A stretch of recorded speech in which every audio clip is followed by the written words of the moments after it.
Hi, I'm John Stanley, designer at Criterion Games. Hi, I'm Rob Weil, producer at Criterion Games, and you're about to experience Star Wars Battlefront 2, Starfighter Assault. As a Star Destroyer, Doctor repairs the ship. Take out those defenses. Starfighter Assault is set across all areas of Star Wars. So we've got the prequel trilogy, we've got the new trilogy, and as you can see from Fondor here, we're in the original trilogy. In Starfighter Assault, we've got 24 players, and that's 12 players a side. And having that amount of players in there as well means that we've got no empty space. We've got our AI in there as well, so you should always feel like there's somewhere to tackle, someone who's always in your kind of periphery of going, okay, I'm going to go chase that guy now, I'm going to go take that guy down. Playing as the Rebels, Phase 1, it's all about destroying the Imperial defences. So coming in, the Imperials can see that the Rebels are trying to mount an attack, and they send out 2 of their big capital ships, their Imperial light cruisers, as you can see here. Big ships that you want to try and get in and deliver as much damage as possible.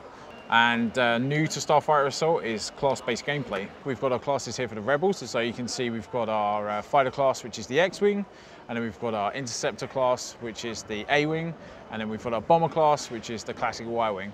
For each one of our ships, we've got different star cards, and that's all about making it feel like your ship. You're customizing the ship to make it feel exactly like how you want it to. But we'll speak a bit more about that in a minute. Starting out here is the A-Wing coming in. We've got these kind of defensive turrets, these cinder turrets, and so the A-Wing is actually a really good choice for that. You can get in quite quickly, get in between the laser fire of the turrets and take them out. Okay, so now we're focusing our attentions on the light cruiser, trying to deal as much damage as possible there. It's quite great actually to get in from behind, because then you're going to try and avoid some of that laser fire that's coming off the light cruiser itself. So as you can see here, Rob's actually now shooting one of the Imperial light cruisers. That's made the marker go yellow. That's sending a message to all the other players within the flight to go and attack this now. If you attack this now, you're going to get that additional damage bonus. So what we've really tried to do in Starfighter Assault is make sure there's a varied amount of play so that it caters to all play styles. So we've got a couple of different ways you can actually play, especially when you're attacking. And so here you could either try and focus on the objective, maybe you're an objective player. Maybe you're somebody who's all about having the most kills possible within the match and you're all about dogfighting. Or maybe you're somebody who's about protecting, so maybe you're going to want to protect those AI guys, those AI Y-Wings that are coming in. There's a good varied amount of different play styles, and you can pick any one. So now we're coming up for our trench run style tunnel, and the objective here is for the Rebels that they want to come in and take out these shield generators. The shield generators, as it kind of says in the name, they're shielding the whole dock. And the idea is that the Rebels want to take these down, so that's going to make the Star Destroyer susceptible to being attacked.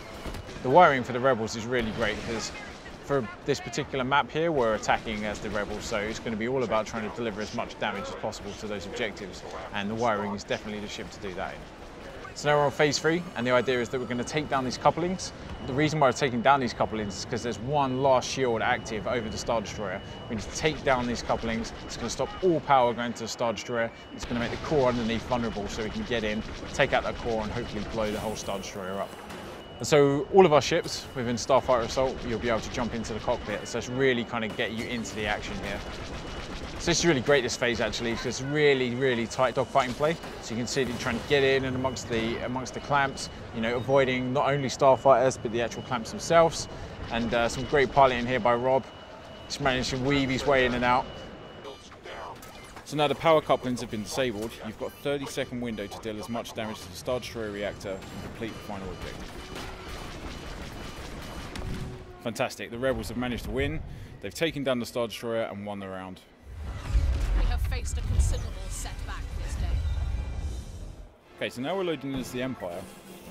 And so this is really great actually. So this screen here just shows you who you're going to be spawning in with. They're the guys that you're going to be flying in, and they are your flight. That is you and your flight teammates.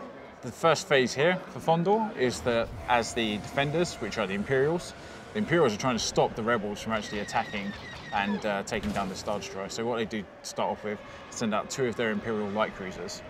So Rob's coming in as the Interceptor now. That's going to be perfect for getting in and taking down some of those Rebel scum. This is a anti-starfighter ship. You're going to want to use this to take down any other starfighter that's in your way. So they're a lot more agile, they're a lot quicker, and because of this, they're going to have a little less health. And so to try and keep the other players in mind, other players in your flight in mind, we always have these little yellow icons which are kind of clamped around the edge of the screen. So at any time you can go in the direction of where your other flight members are, so you can meet up with those guys. We've just made sure that we've got loads of different variation in play. So as you can see out here, we've got some wider open space for dogfighting, got some tighter spaces in the tunnel there, and then we've got kind of more obstacle-based spaces as well around the Star Destroyer and around the planets. So it just really allows for a big breadth of dogfighting gameplay. For each one of our ships, we've got different star cards, and that's per class as well. What's really great about these star cards is you're going to be able to equip them and kind of really make the Starfighter your own Starfighter. We're going to have that kind of feel and progression of you are the ace pilot, and you know this is your ship. This is how you're going to customize your ship.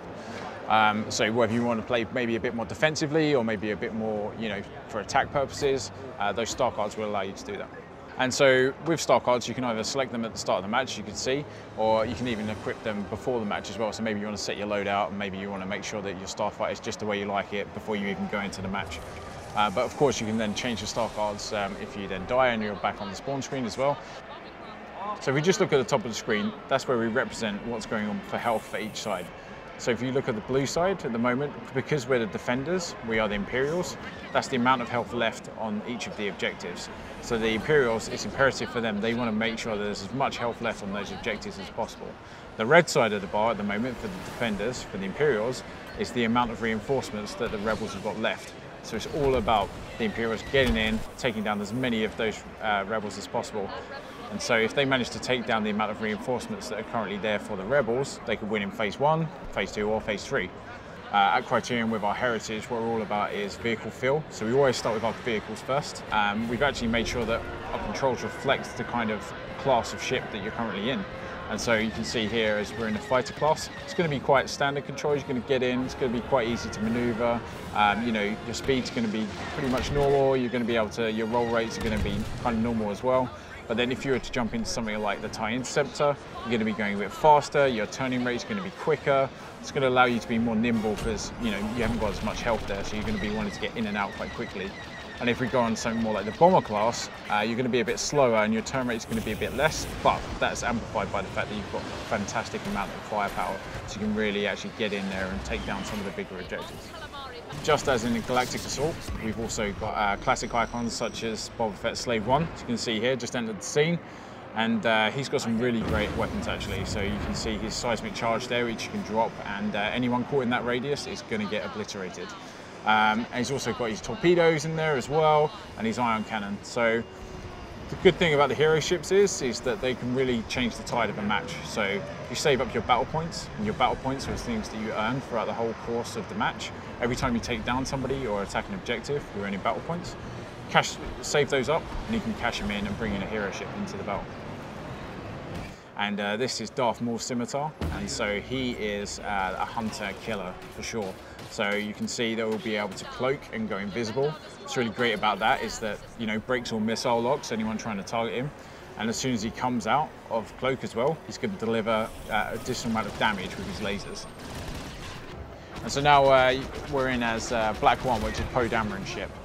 And he's got a bunch of abilities which you can use. So you can see down there, he's got his astromech, but that's actually BB-8. So when you fire your ability, when you fire BB-8, you'll be able to hear him talking and actually kind of coming through and saying that he's repairing the ship. So Poe's actually got a great ability as well for L1R1. That's going to ping out a kind of radius, and it's going to tag all of the nearby ships and show them up on the map to everybody so they can go and attack these guys. And then on R1, he's got his proton torpedoes, which are going to be able to deliver some good damage there as well. So probably the most iconic starfighter in Star Wars, we've got the Millennium Falcon, and as piloted by Han and Chewie, which those actual guys are in there piloting the ship in the build. As you can see here from L1, we've got a big speed boost. So, you know, whilst the Millennium Falcon's going to have a great deal of health, it's also going to get targeted quite a lot because it's a really big ship. So you're going to want to get out of those sticky situations with the speed boost. R1, we've got our missiles, we've got our proton torpedoes, so you can fire those out for some great damage. So then if, you use L1 and R1, that's going to use your turret, you know, the classic iconic Millennium Falcon turret. And that's going to automatically track people and fire shots at them to try and take you down if they're on your back. Excellent work. Their assault has failed. Thanks for watching, everyone. Everyone at Criterion just can't wait for you guys to get your hands on this. You can play Starfighter Assault in Star Wars Battlefront 2 out on PlayStation 4 worldwide on the 17th of November.